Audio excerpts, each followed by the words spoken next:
Hi, it's me again with Corel tips and tricks. Kind of a cool text effect.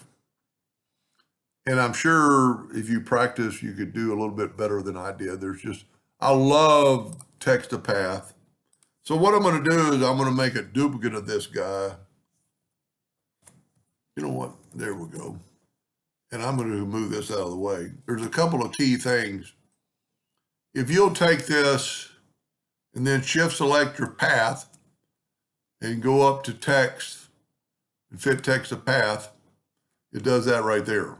Now, that doesn't give it this look, but right here, if you'll pick the third one down or the second one down, which makes them go just like that. And you could practice and play with your path, and do whatever you wanted to it to get a little bit different look. But if you do that, delete this one.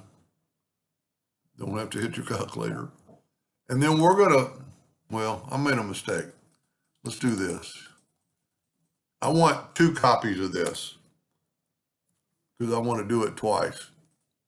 So I'm going to delete that one because I'm going to change this after our look.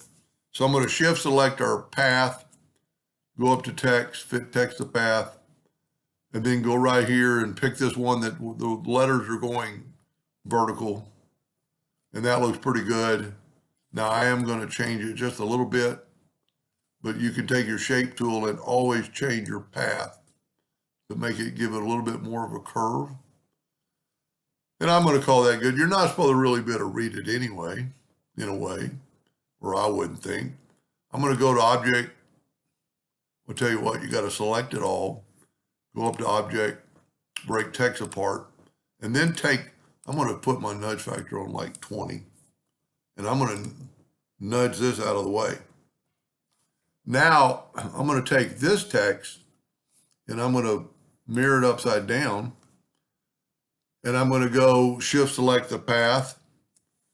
And I'm going to take that path and look at that. Now, same thing. Go up here, pick that one, and you have the exact opposite. So select it all, go up to Object, break text apart, and then that in itself would be pretty cool. If we look at it, let's go, tell you what, let's make it all white. And let's put a black background or any color, Object, order, back a page. Excuse me, that looks pretty cool just in itself. But we're going to change it to this. So we have this text and I have my line. I'm going to make it something other than a hairline. I'm drawing on somebody else's program. So I'm going to make it a little bit thicker. I'm going to Control D and make a duplicate. And I'm going to move it out of the way, about like that. I want to make this one yellow. And then I'm going to select it all, go up to Effects, Blend, and I'm going to blend it 400 times. And look at that. Now, I would strongly suggest you go to Object, break the blend apart, and then take it and group it together, Control G. Now let's move our text over. And you see we're not covering up, but we can move, don't move your text, move your, and this is where you could actually make it thicker, wider, because you're just make sure all your letters are inside that.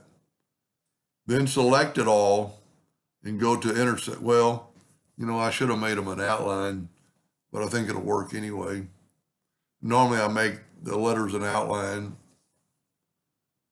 It might actually help or do better, but let's see now that I'm already there. It takes a little time because there's a lot of blend there to work with. So Corel's having to do all this work. And there you go. Now, that looks cool within itself. And if we did just the opposite of this, but I'm just going to, for the video, I'm just going to make this red. And it really, really stands out when you put a black box around it. The yellow kind of separates the wordage. It's funny because the yellow's down here and on here it's on the top. So you could have multiple colors, multiple blends. Pretty cool effect. Just remember when you're doing text to path, go up there and change the letters up to vertical. And, you know, this would look cool even if it was just, let's move this out of the way. I'm going to Control C to make a copy of that because I don't want to mess anything up. Control D. Then I'm just going to take this red one, put it in there. I'm going to make it black for a second. I mean, it would look cool enough just like that. I'm going to show you what I normally do is I'm going to left click, right click. Evidently, it doesn't make any difference. But just make sure all your letters are in there and then go to intersect. And like I said, this takes just a second because of the fact that it's having to intersect all those little parts. And also my laptop's old and slow.